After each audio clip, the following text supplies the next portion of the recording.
Learning Perigid Aleph Halacha Beis. Av Bari Miklot or Imer.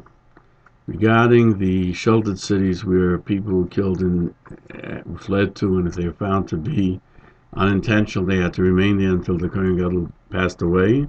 It says, Yaakov Hashem Elikecha es Gvulcha. Moshe Rabbeinu says in the Torah that he put up 3 cities in Evel Yarden on the east bank of the Jordan, and he says when God will expand for you your borders. We go to the Pirush. It says in Devarim 19:8. The Nema Oid says Yisafta L'cho Oid Sholish Olam Al Sholish Eila.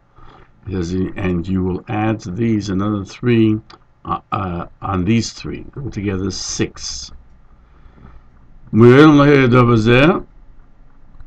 And this is referring actually to the 9 in the future when we get 3 more lands, which is the Kini, Knizi, Kadmoini, which were given to Moav, Edom, to Ammon, Moav, and Edom.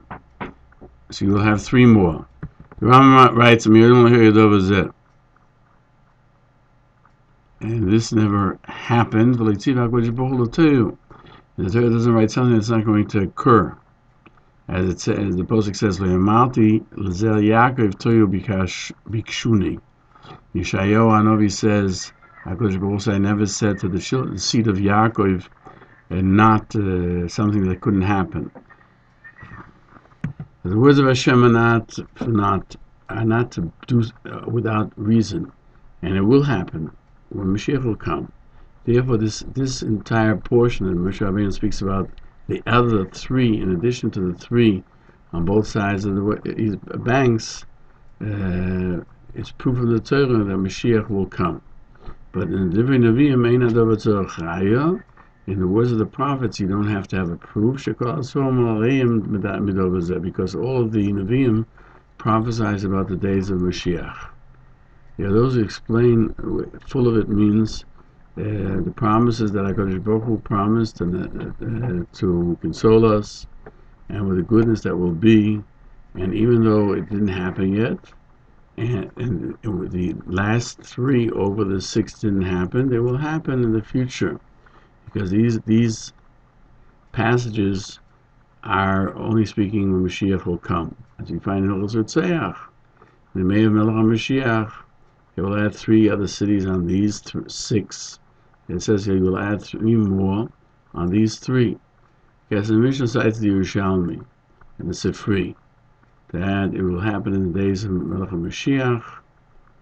In Hilchos Shemitah and Yovel, in the 13th Perek, Halacha Aleph, he writes that Shevet Levi, even though they have no portion there at Yisrael, they were commanded to give them cities to dwell in, and open areas. And these 6 that were established, the cities of refuge, and there were another 42, together 48. When you add 3 more in the days of Mashiach, there'll be another 3 all to the Levium. Thus, in the days of Mashiach, there'll be 3 more cities. It means that even after Mashiach comes, there will still be situations of unintentional death, that people will cause murder unintentionally, and they will have to flee to sheltered cities. The later commentaries point out Perek Yud Beis Halacha Beis. There is no difference between today and the days of Mashiach, except for the servitude to the kingdom, and therefore there will be unintentional murders, as is brought down in the Chazdei David. Rashi explains in Devarim 19 verse 8, when HaKadosh Baruch Hu will expand, as I have promised you, that these are referring to the 3 places, cities, nations that we mentioned, the land of the Kini, the Knizi, and the Kadmoini. As we find in Hilchos Ritzeach, and the laws dealing with a person who kills, that in the days of Mashiach, they will be implemented.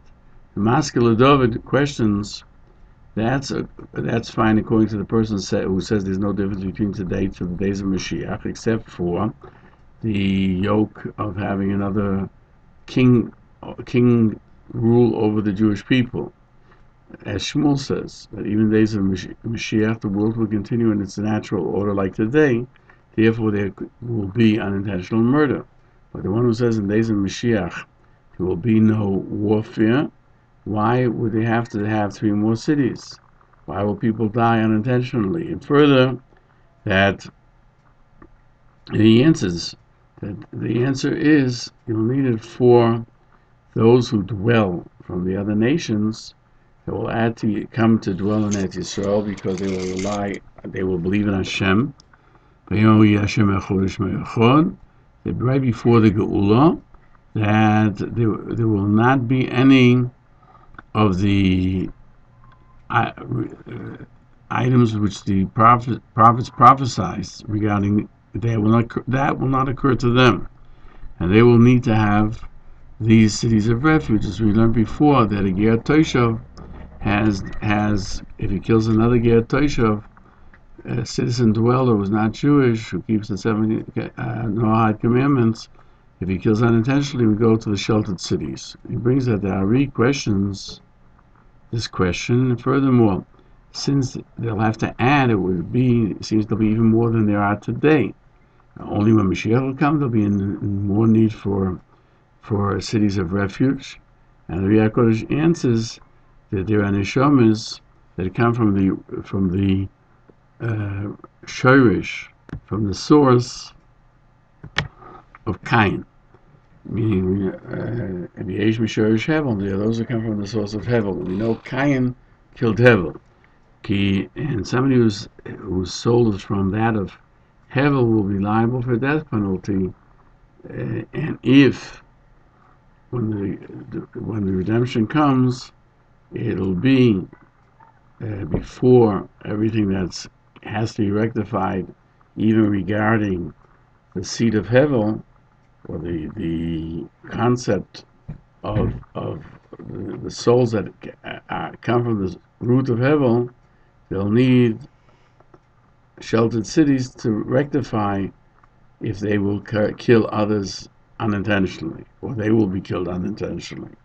But if the will be at the time when everything's rectified, we won't need them. Therefore it says im yarchiv, meaning the pasuk itself seems to be saying if it should occur, meaning that if there will be a redemption before the time, then I will add for you other cities.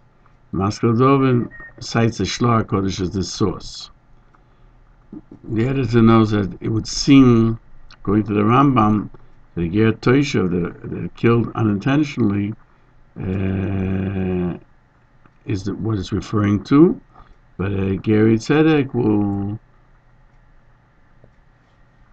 that after, when the Mashiach comes, those who are non-Jewish may still have those who kill unintentionally, even when Mashiach has arrived.